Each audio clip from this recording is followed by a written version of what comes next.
Propagation is the breeding of specimens of a plant or animal by natural processes from the parent stock. Propagating of new crops can be done in a seedbed before transferring the seedling on the land where the farmer intends to grow them.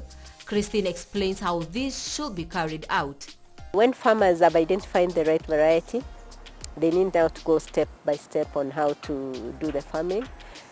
Cabbage seeds are put into a nursery before they are planted into the main farm.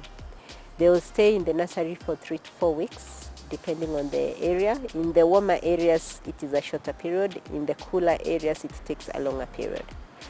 So you prepare your nursery, make the soil very fine. It can be 1 meter wide. Length, it's depending on the quantity of seed that you're growing. Per acre of cabbage, we recommend 125 grams of seeds. 125 grams of seeds. If you're doing the other way, you propagate through the seed trays, you find that the germination is very high, and you can even do 100 grams because there you don't have a lot of loss as compared to when you do it on the ground. The ground, as we say, sometimes it will fall on the fertile soil, others will fall off, others will maybe dampen along the way. But in the nursery, when you're doing your management, it's important to ensure that you don't do them too close when you're putting it or planting. In the nursery, you do by drill. What we say by drill is you take a stick and do a line along the 1 meter of the seedbed that you have prepared. From one line to another, you do 10 centimeters. And along those lines, that's where you pour your seeds. You pour them in such a way they're not too close to each other, because otherwise they will burn each other and you'll have a lot of dumping off. The way you establish there will determine the quality of a seedling you transplant into your farm. When you've put on the rows, then you cover lightly, you mulch, and then you water. The nursery should be near the main garden to avoid damage of seedlings during transplanting. The water source should also be near for irrigation. The nursery bed should be protected from strong winds and should never be located on a slope to avoid erosion of seeds and nutrients. It should also face east-west direction and should never be put in a water-lodged area. Christine tells us that if some of these conditions are not met, a farmer stands the risk of losing his seeds. For some farmers, they do a shade. Instead of having the mulch directly touching the seeds or the farm, you do a shade.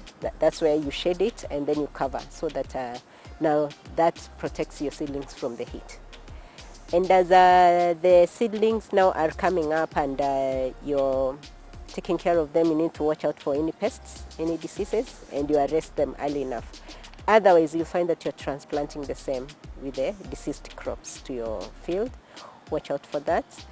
And nutritional wise, you can do the planting at the nursery with a fertilizer, and that gives the seedling boosts while you're transplanting. Also, it helps it to resist the shock during transplanting. Once the 4 weeks are done, your crop will be ready, or it will be having around 3 leaves for transplanting. Watering should be done efficiently on the seedbed. It is important to mulch the seedbeds so as to reduce evaporation and conserve water on the ground for longer. The size of a seedbed should be one that the farmer is able to walk across without having to step on the seedbed while tending to it. A seedbed, I can use this paper to describe how a seedbed should look like. From this end to this end, that's why we are saying you have it as 1 meter, but the length can be as much as you want, depending on the seed that you're, or you can do them in bits. You can do maybe every 3 meters, you can do 1 meter by 3 meters. Then you have a space, then another 1 meter by 3 meters, another seedbed there, so that you have several seedbeds. But why you say 1 meter is so that you are able to manage the seedbed from this side to this side. And also you leave a gap. If they are parallel to each other, leave gaps in between so that you are able to go around your seedbed when it comes to managing it. Maybe the weeds or spraying or watering, you don't have to struggle going over to reach to the other side of the seedbed. So it is recommended 1 meter, the width, and the length can be 3 meters. Yes, then you break it and start another one.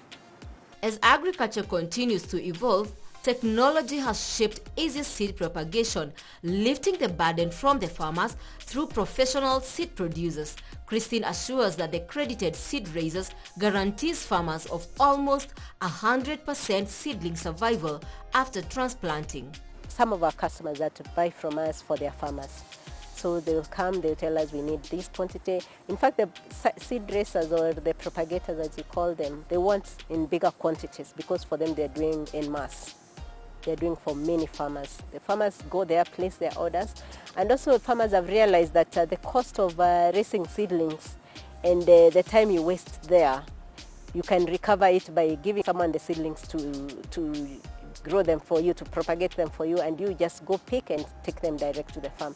That way you are certain that if you order for 1,000 plants, that's what you will get, as compared to when you buy maybe your pack size and maybe you're not very good with the propagation at the nursery level, you may lose more seeds as compared to when you are going to a propagator and you just buy ready seedlings. To determine spacing in cabbages, the first consideration is what head size do you want. Certain varieties are more suited to wider spacing, while others are suited to smaller sizes. Generally, urban markets require a slightly smaller head, though sometimes there is no limit. The larger the head, the better. Sometimes the price per kilogram gets higher as the size increases. Determine the size of your target market and regulate spacing to achieve it. If you space too widely when the market prefers a medium cabbage, you'll have to harvest too early and so lose yield potential. For the smaller varieties, a farmer can reduce the measurements, but that measurement should not go below 30. You can have 35, and by 35, let's say for Polo. Polo is a small cabbage. That way you have many more heads in your farm. On average, we tell farmers in 1 acre, you can get up to around 15,000 heads. 15,000 heads of cabbage at a spacing of 45 by 45. If you space Gloria, which is a big cabbage, too close, again you find that the cabbage becomes too small, or they won't have space to expand. So again you limit the size of your cabbage. But if you do 45 by 45, then you find it's a big cabbage. Again, if you're doing a small cabbage and you do 45 by 45 centimeters, it's a wastage because that cabbage is not too big to fill in that gap, while you would have used that space for another cabbage, for another head. So you do 45 by 45. At planting, you plant with DAP or NPK. The other fertilizers that have also come that are being used instead of the two, depending on your salinity of your soil. While transferring the seedlings, use of fertilizer is necessary to boost the seedling. Moistening the soil once the manure or fertilizer has been added enables nutrients to reach the roots. Proper handling of the fertilizer is highly recommended as this reduces the risk of burning out the roots of the young plant. This in turn causes low yields, and it's likely to occur if the roots of the seedling get in contact with the fertilizer. After transplanting, the cabbages takes approximately 90 days to maturity. When you're transplanting, use DAP or NPK. We encourage to use the size of a bottle top per each plant, the quantity, or like a 2 spoon or like 5 grams per plant. Put it first in the hole, then cover it with some soil or mix it with some soil first, then plant your seedling. Do that for your field. Why do we say that it should be mixed with the soil? It's to avoid fertilizer burning your seedling. And when you have planted like that, ensure you water properly, enough sufficient water to ensure the ground, the soil is wet, so that that fertilizer is dissolved to be available to the crop. We say you do that to ensure that this fertilizer is available to the roots. Cabbages are susceptible to various pests and diseases. Examples of these diseases and pests are root maggots and cutworms, just to mention a few. Farmers can either choose to use biological approaches to counter such as practicing crop rotations, but also use of pesticides and herbicides is recommended to avoid and reduce the spread of these diseases. When you do hybrids as compared to non-hybrids, the prevalence of pests and diseases is very minimal. But when we say tolerant, we don't mean resistant. It means that it can or it cannot come, or it will come in a very small percentage. So as a farmer, you should be on the lookout to see any signs of any of those pests and diseases, and quickly dash to the agrovet near you, and they recommend something for you to use. For cabbage, also control of weeds is essential. You don't want them competing with your cabbage, because otherwise they will reduce the food intake for the cabbage. So weed control is very necessary. It's important to ensure that your field is weed-free. Cabbages are best stored out of the sun and in a cool place. Heads can weigh up to 4 kg each. Yield population per acre is around 11,000 to 15,000 heads. For farmers venturing in cabbage farming for commercial purposes, they should consider farming in an entire acre or more. Because the cabbage takes approximately 80 to 90 days. By the time you're doing your 2 months, the head should have started forming. And that's the time you should ensure that you don't have a shortage of water. Water 2 to 3 times in a week, and mainly in the evenings when you don't have a lot of heat. At that point, if you keep giving it nitrogen again, the cabbage will enjoy the leaves, but it will not close those leaves to form a head. As we wind up the show, Christine encourages more farmers to embrace cabbage farming as the market is looking up.